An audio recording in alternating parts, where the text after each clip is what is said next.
Good morning, everyone. In history, we are going to start the 10th chapter. In fact, we have already started. We've had one class. I give you the introduction about this chapter, and I'll continue further. But in this chapter, what you need to understand, this is the time when British East India Company that come to India. They were settling down in India, and वो यहाँ पर अपना एक system बनाना चाहते थे. They were facing some problem. Okay.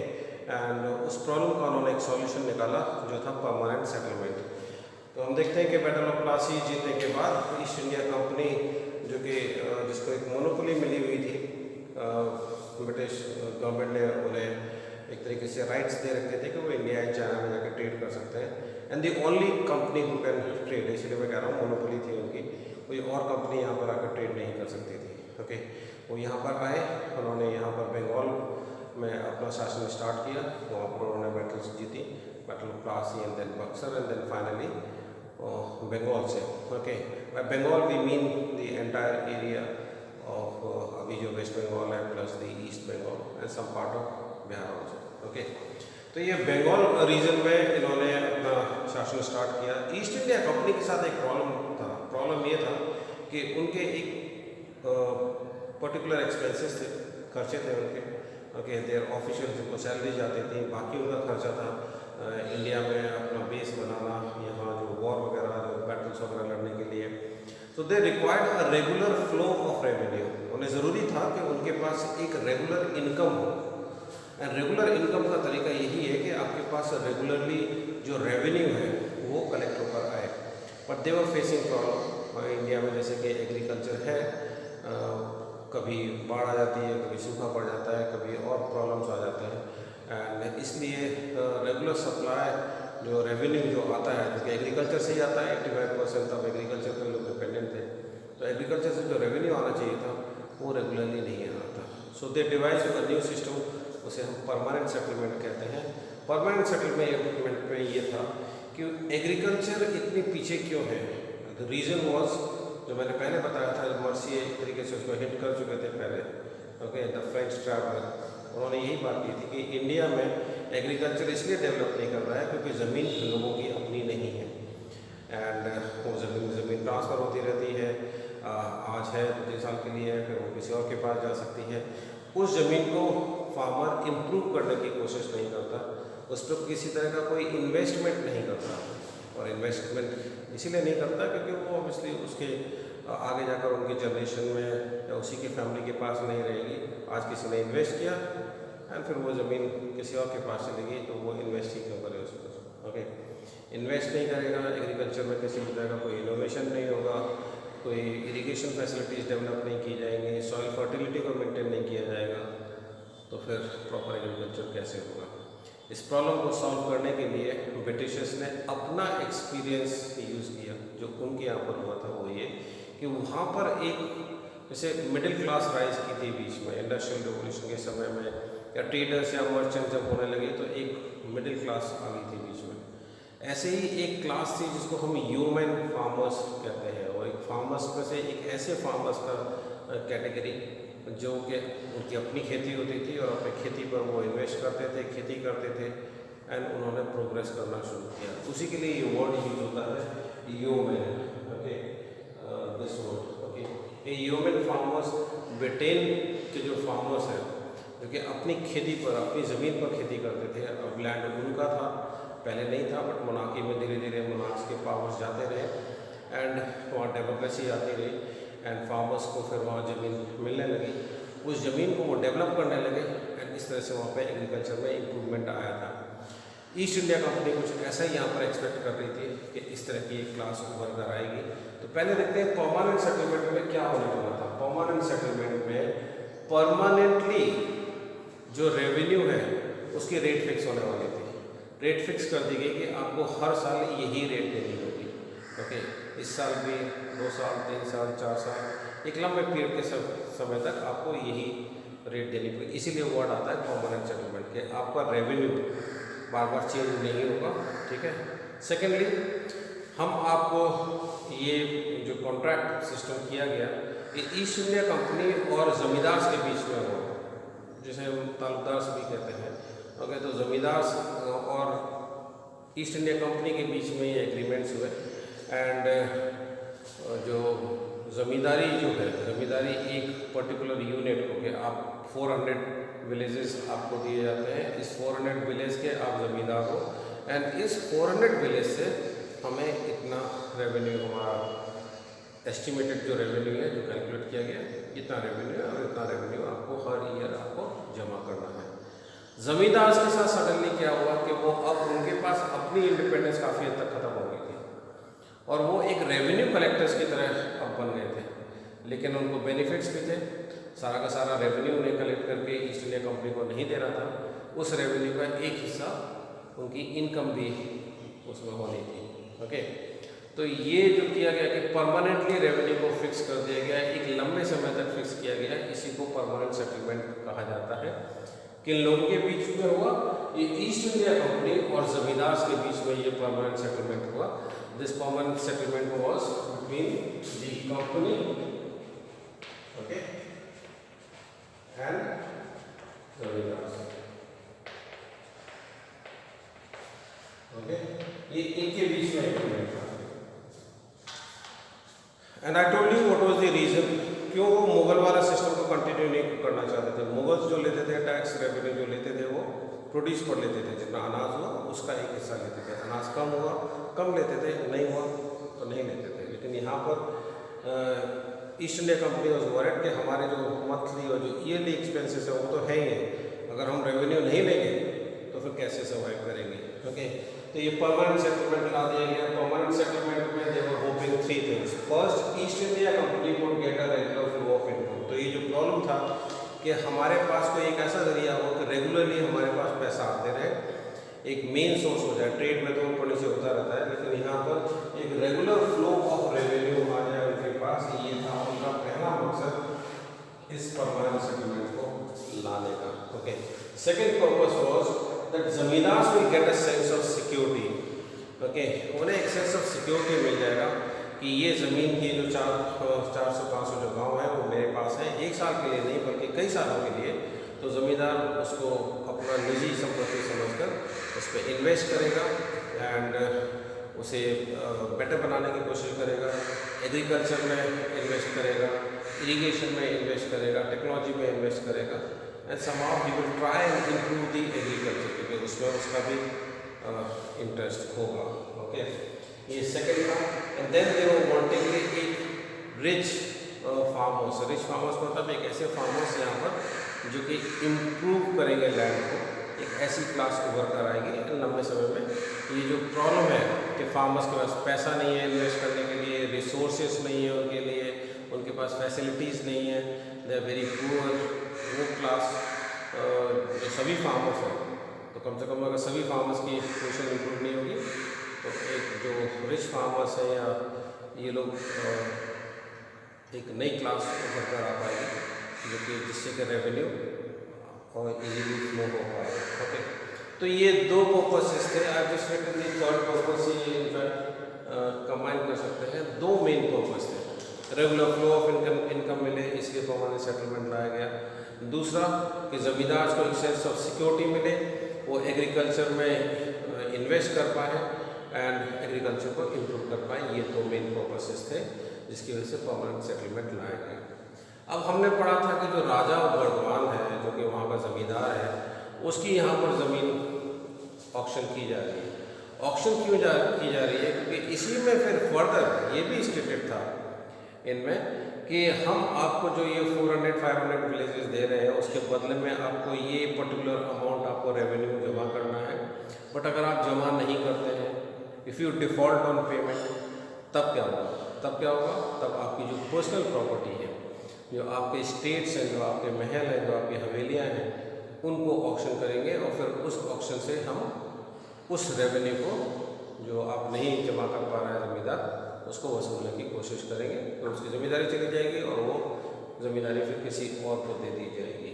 Okay, लेकिन यहाँ पर जो कंपनी जो ये ऑक्शन कर रही है, उन्हें पता चलता है कि ज़्यादातर जो ऑक्शन हैं वो फिक्टिशियस हैं, जो ज़मींदार हैं वो डिफ़ॉल्ट कर रहे हैं जानबूझकर, वो अपने ही जो ऑक्शन में अपने ही लोगों को, अपने ही एजेंट्स को भेजकर अपनी ही हवेलियों को की बोलियां लगा रहे हैं, एंड सो दैट उसे वो अपने कंट्रोल में रख सकें। Okay, then they would not deposit the money, उनके एजेंट्स पैसा जमा नहीं करेंगे, फिर वो दोबारा ऑप्शन होगी और इस तरह से डिले होते जाएगा।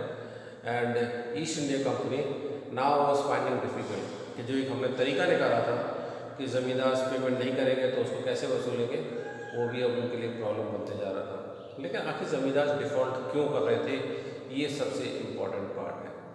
ओके, ज़मींदार आखिर पैसा जमा क्यों नहीं कर पा रहे थे, एंड इसमें देयर आर 4 रीजंस, और ये 4 रीजंस आज हम फोकस करेंगे।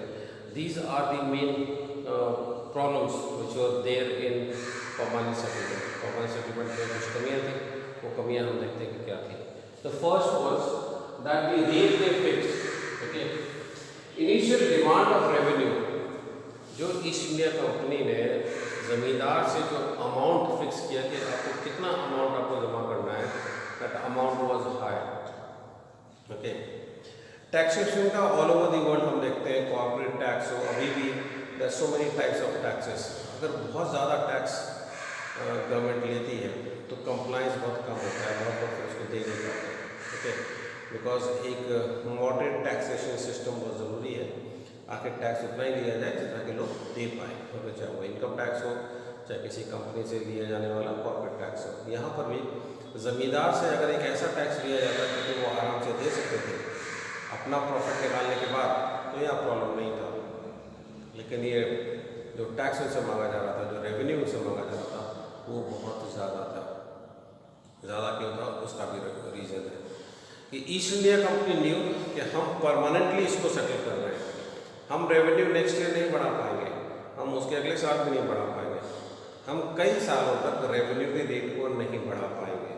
ओके, अगर हम रेवेन्यू नहीं बढ़ा पाएंगे, ओके, बाय रेट मीन्स वो जो फिक्स्ड अमाउंट है, अगर सपोज सम ज़मींदार has to deposit 1 lakh rupees this year, then he also has to deposit 1 lakh rupees next year and next year. तो ये जो 1 लाख रुपये अगर हम आज ले रहे हैं और बाद में जाकर 4 साल बाद भी हम उसको ले रहे हैं, तो हो सकता है कि ये अमाउंट तो एक ऐसा होना चाहिए जो कि लंबे समय में भी प्रॉफिटेबल हो।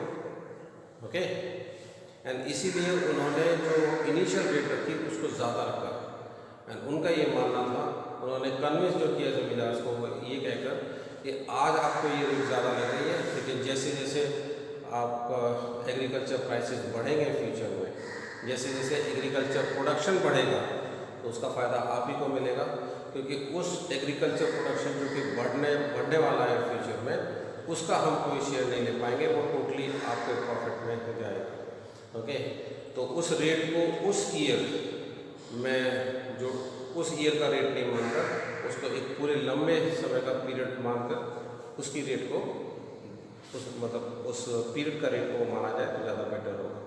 लेकिन ज़मींदार के सामने तो प्रॉब्लम था, उन्हें तो उस साल का प्रॉब्लम था।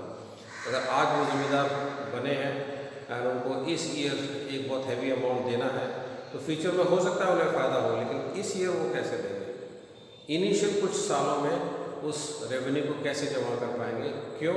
क्योंकि एक और प्रॉब्लम था, और वो प्रॉब्लम था कि ये जिस समय पर लाया गया इसकी टाइमिंग बहुत गलत थी। 1790s एक ऐसा दौर था स्पेशली बंगाल में जहाँ पर काफ़ी फेमिन आए एंड एग्रीकल्चर काफ़ी हद तक बर्बाद होते रहा। जब किसान, जब रियोर्स, तो हमने वर्ड पढ़ा था RIOTS, ओके, तो अगर रियोर्स ही रेंट नहीं दे पाएंगे ज़मींदार को तो ज़मींदार फिर रेवेन्यू कैसे आगे दे पाएंगे। ये साइकिल तो आप समझते ही हैं कि जो फार्मर है वो रेंट देता है ज़मींदार को, और ज़मींदार फिर जो कलेक्ट करके वो आगे देते हैं। अगर वो रूलर है, मुगल रूलर्स थे तो उनको दिया जाता था, या फिर यहाँ पे ईस्ट इंडिया कंपनी है तो वो रेवेन्यू के तौर पर उनको दिया जाएगा। ओके, लेकिन अगर किसान की फसल ही नहीं हुई है तो किसान रेंट कैसे देगा, और अगर ज़मींदार से रेंट ही नहीं कलेक्ट कर पाएंगे तो फिर वो रेवेन्यू कैसे देंगे। और ये 1790s के दौर में जब परमानेंट सेटलमेंट लाया गया, ओके, तब हम देखते हैं कि यहाँ पे प्रॉब्लम्स थे। यानी यहाँ पर जो बंगाल रीजन है, यहाँ पर जो इकोनॉमी थी वो रूरल इकोनॉमी वो ठीक नहीं चल रही थी, and they were facing problem. Okay, यहाँ पे काफ़ी हद तक क्रॉप फेल हो चुकी थी उन कुछ सालों में। ओके, तो पहला तो हमने देखा कि जो रेवेन्यू डिमांड थी वो बहुत हाई थी। सेकंड हम देखते हैं this high demand was imposed in 1790s, क्योंकि हम राजा बर्धमान का जो ऑक्शन हो रहा है उसकी अगर ईयर आप देखेंगे तो वो 1797 है। ओके, विच मीन्स कि उस दौर में जो, क्योंकि उस समय कई फैमिन हुए, फार्मर्स रेंट नहीं दे पा रहे थे, और रेंट की जगह तो कहाँ से रेवेन्यू दे पाएंगे। This high demand was imposed in 1790s, a time when the prices of agriculture produce were depressed. Okay, and जो कुछ भी एग्रीकल्चर हो रहा था उस समय एग्रीकल्चर के जो प्राइसेस थे वो कम थे, making it difficult for the ryots to pay their dues to the zamindar. जब लोगों के पास सोर्स ऑफ अर्निंग नहीं होता है तो फिर चीज़ों के दाम कम ही होते हैं, और यहाँ पर चीज़ों के दाम कम थे, फसलों के दाम कम थे, रियोट्स की इनकम बहुत कम थी, जिसकी वजह से वो रेंट नहीं दे पा रहे थे। So if the zamindars could not collect the rents from the ryots, how could he pay the company. Second problem ये था कि ज़मींदार ही रेंट नहीं ले पा रहे थे, तो उसे तो डिफ़ॉल्ट करना ही था। ओके, पहला डिफ़ॉल्ट का रीज़न है that the revenue is too high, and the second reason is that zamindars are not able to collect rent from the ryots. Okay, third, this revenue was invariable. Invariable का मतलब है फसल हो, कम हो, बर्बाद हो जाए, आपको फिर भी रेवेन्यू देना है। ओके, ये सबसे बड़ा प्रॉब्लम है इसके साथ। And I told you this is the basic difference कि मुगल्स के समय में जो किसान है वो उतना ज़्यादा परेशान नहीं था जितना कि वो इस ईस्ट इंडिया कंपनी या ब्रिटिश इंडिया के समय में परेशान रहे हो। उसका रीज़न यही है कि ये इनवेरिएबल है, कुछ भी हो आपको जो रेवेन्यू है वो देना ही देना है। ओके, तो इसमें फ्लेक्सिबिलिटी नहीं थी। The revenue was invariable regardless of the harvest and had to be paid punctually, वो भी एक फिक्स टाइम पर देना था। और एक और चीज़ आपको यहाँ पर जाननी है कि एक और इसमें सनसेट लॉ, एक ये भी कानून बनाया था ईस्ट इंडिया कंपनी ने। इसका मतलब था कि एक particular date, suppose this is the last date जब आपको रेवेन्यू लाकर जमा करना है ज़मींदार को, एंड ज़मींदार अगर उस शाम को सनसेट होने से पहले अगर वो नहीं लाया, दैट मीन्स उसकी जो फोर्ट्स हैं, हवेली है, स्टेट है, उसको नीलाम कर दिया जाएगा। So east India company was very strict on collecting taxes. ना ही टैक्सेस में किसी तरह की छूट हो सकती थी, ना ही किसी तरह की टाइम में छूट हो सकती थी, ना ही अमाउंट में कोई छूट हो सकती थी। ओके, तो ये काफ़ी स्ट्रिक्ट सिस्टम था, एंड ऐसा पहले नहीं होता था। ऑफ कोर्स एक अंडरस्टैंडिंग होती थी between the rulers and the zamindars, and but यहाँ पर हम देख रहे हैं कि ये रूल्स काफ़ी स्ट्रिक्ट थे, एंड इसलिए भी जमींदार्स डिफ़ॉल्ट करने लगे। फोर्थ था कि परमानेंट सेटलमेंट में ज़मींदार के पास जो पावर हुआ करते थे, उनके पास हर तरह के पावर थे। वो उनके, जैसे मैंने कहा कि देवर ऑलमोस्ट लाइक किंग्स, उनको राजा ही कहा जाता था। एंड राजा इसलिए कि तो उनके पास मिलिट्री, वो अपने ट्रुप्स को मेंटेन करते थे, वी नो दैट। ओके, जिसे हम मनसबदारी सिस्टम भी कहते हैं मुग़ल पीरियड में। ओके, तो वहाँ पर हर ज़मींदार के पास अपना, जैसे हम विजयनगर के पीरियड में हम अमारा नायकास कहते हैं। ओके, तो वहाँ पर इनके अपने ट्रुप्स हुआ करते थे, अपनी सेना हुआ करती थी, अपने लोग हुआ करते थे, इनके पास पावर हुआ करता था। एंड उस डर की वजह से भी जो विलेजर्स और जो बाकी रियोट्स जो होते थे वो उनकी बात मानते ही मानते थे। लेकिन यहाँ पर ज़मींदार के पावर काफ़ी हद तक छीन लिए गए थे, उनके ट्रुप्स को डिसबैंड कर दिया गया था। अब उनके पास किसी भी तरह की कोई फोर्स नहीं थी, कोई लोग नहीं थे, कोई हथियारबंद लोग नहीं थे। एंड जो फियर होता है ज़मींदार कि अगर हम रेंट नहीं देंगे तो ज़मींदार फोर्स यूज़ करेगा, ऐसा डर अब किसानों में नहीं था। तो कई सारे जो किसान हैं वो जानबूझकर भी डिफ़ॉल्ट कर रहे थे, उन पर कोई किसी तरह का कोई प्रेशर तो नहीं था। एंड हम एक और कैटेगरी ऑफ फार्मर्स पढ़ेंगे, एंड रिच पीजेंट्स हैं वो, जिन्हें जोतेदार कहा गया है।